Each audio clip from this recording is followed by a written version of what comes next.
Will Rogers once said that common sense ain't necessarily common practice.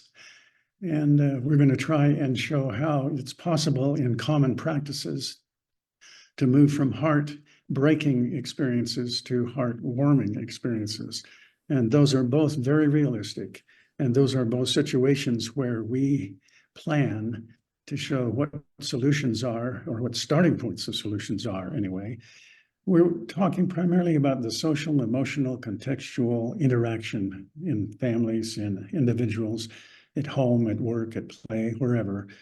And we're talking about it in a way that we'll find realistic ways of making sure that the challenges we meet are not destructive and that the blessings that we receive are always appreciated. In our workshop, therefore, we won't be dealing with the effects of brain tumors, chemical imbalances, hormonal abnormalities, and other such sources of troubles that we can experience. We will instead consider the social, emotional, and contextual troubles of human experience. These are the kinds of problems where we play a major role in creating the quality of our lives. I had a client once say to me, "I could be a good husband if it weren't for my wife." Now, there was a touch of humor in that when he said it, but there was also some realistic barbs that he was claiming that if it weren't for the people around him, life would be a success for him.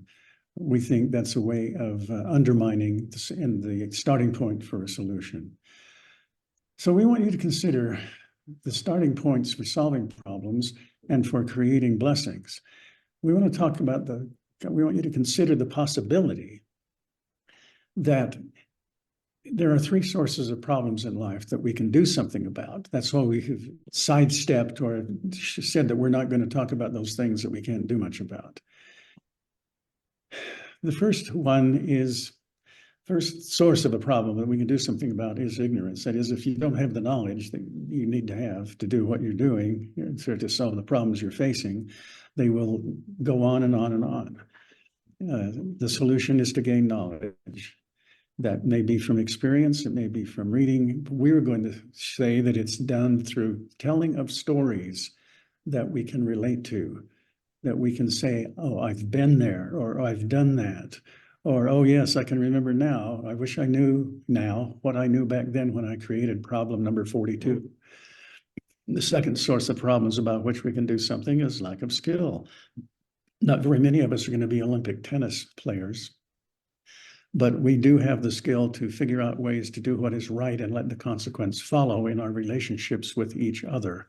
So we will talk a little bit about why sometimes when we face challenges, looking to see what kind of skills we can draw upon and or what kind of skills that we need to generate to become more and more sensible about what we can do instead of what we're not doing. And finally, the third source of difficulties about which we can do something is something called resistance. Now, what resistance is refusing to pay attention to what it is that we could do to solve a problem.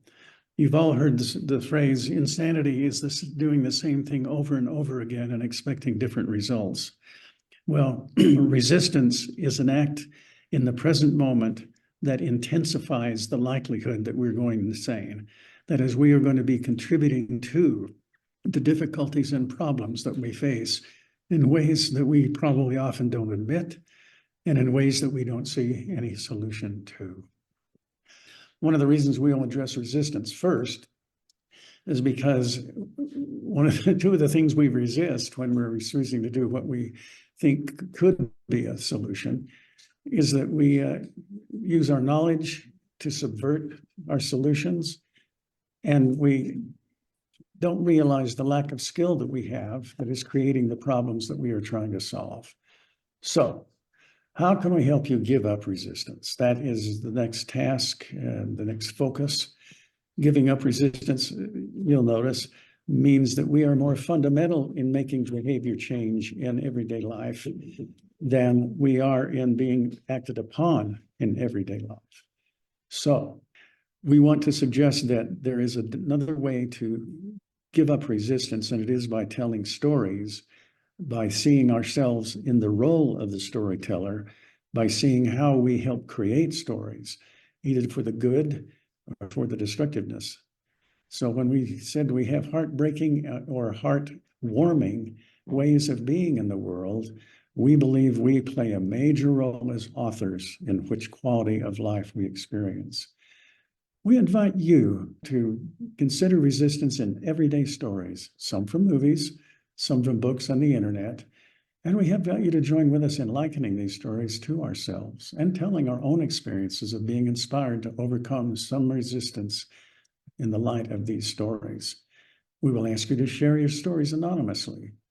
Selected professional counselors and writers and filmmakers can then help you tell and video your stories of inspiration so you will remember them and be inspired by them for the rest of your life. We're often thrust into situations where it looks like resistance is our only solution. I'm thinking of a time in Denmark during World War II when the Nazis were moving against the Jews. And King Christian of Denmark and the other Danes knew what the Germans were up to. And so on the weekend when the Nazis were going to raid all the Jewish homes, all the Danes, many of the Danes anyway, the vast majority of Danes, created hiding places, whether it was in a basement or in a forest, to where the Jews could go. So when the Gestapo descended upon the people they were after, most of the homes were empty. The head of the Gestapo in Denmark was furious, and he came to King Christian of Denmark. By the way, isn't that a perfect name for King Christian, if you know anything about him at all? Anyway, the German leader said to King Christian, "Where are your Jews? Where are all your Jews?" And King Christian said, "There are no Jews in Denmark, only Danes." Now look at the solution that King Christian had. He didn't lie. He told a truth that was more fundamental than what the Nazis were willing to accept.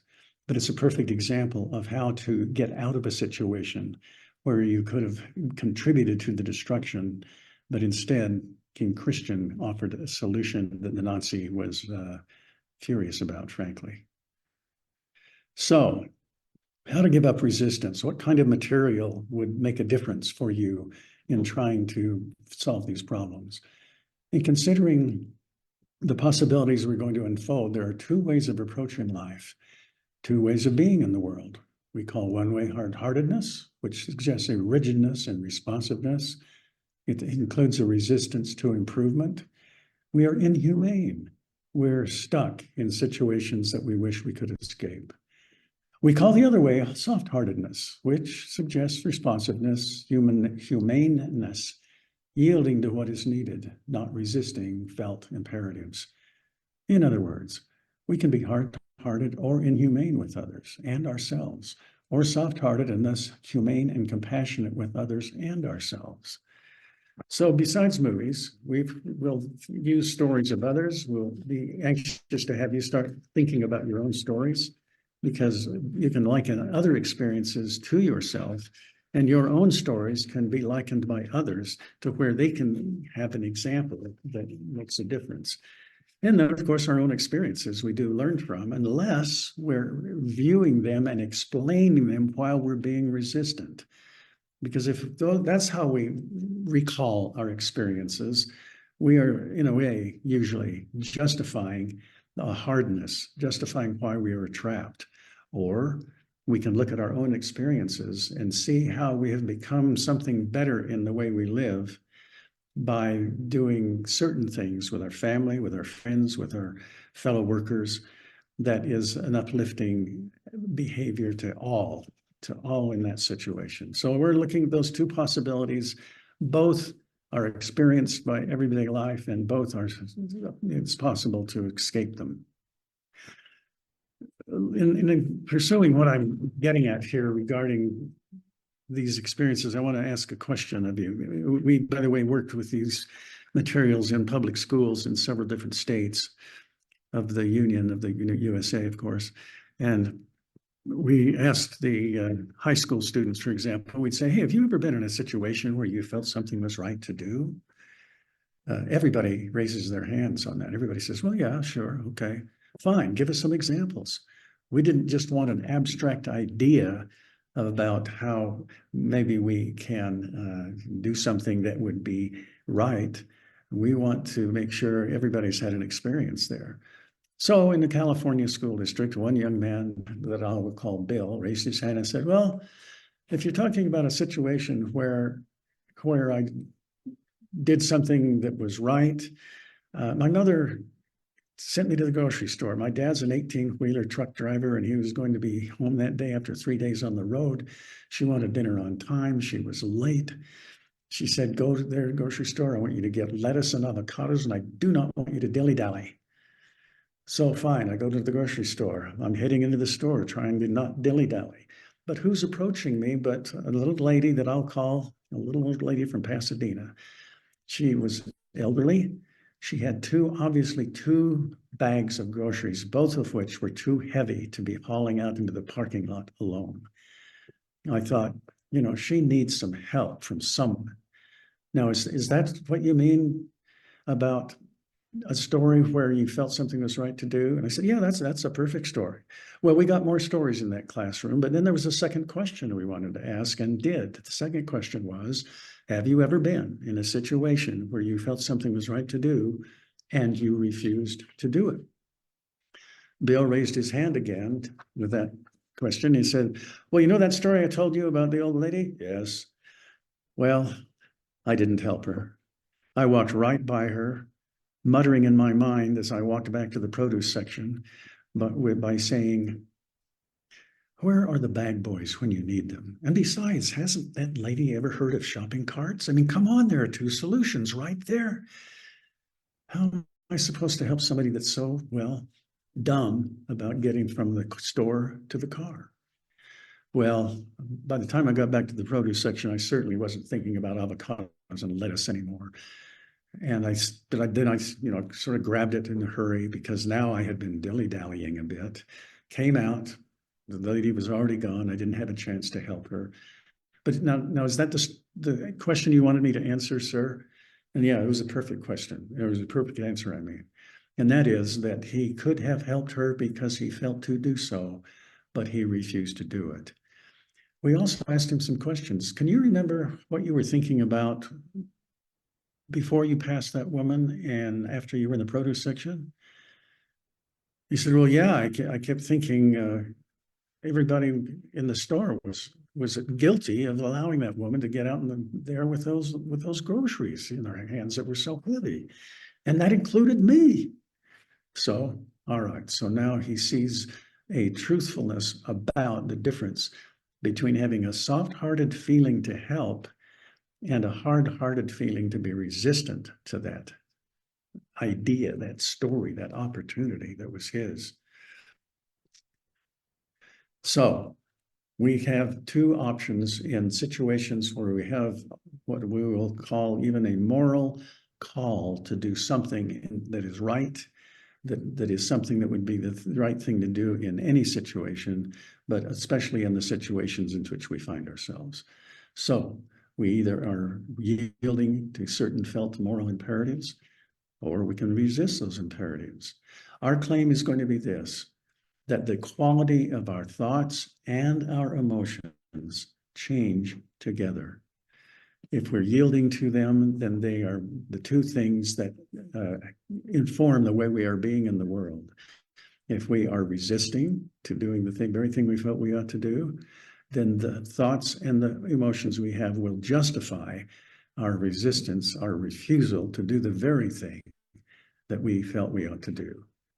There's a contemporary term in psychology for what was traditionally called sin, that is, acting against conscience in the Bible, and it was anciently called akrasia in Greek philosophy. Overcoming resistance is about giving it up, moving beyond feeling stuck, returning to softness of heart and productivity so we can deal with problems in a way that seeks solutions rather than feeling trapped by obnoxious experiences. Now, in this workshop of our series, we address a key feature of these two ways of being. We use stories about how quickly we can change from hard-heartedness to soft-heartedness. These stories show that rapid change needn't require exercise or medicine or therapy. The change of the heart of the matter is our change of heart. Simple. This change isn't a matter of gaining skill now or losing a habit or gaining more knowledge. Those things might be worthwhile. but they are secondary to changing our heart.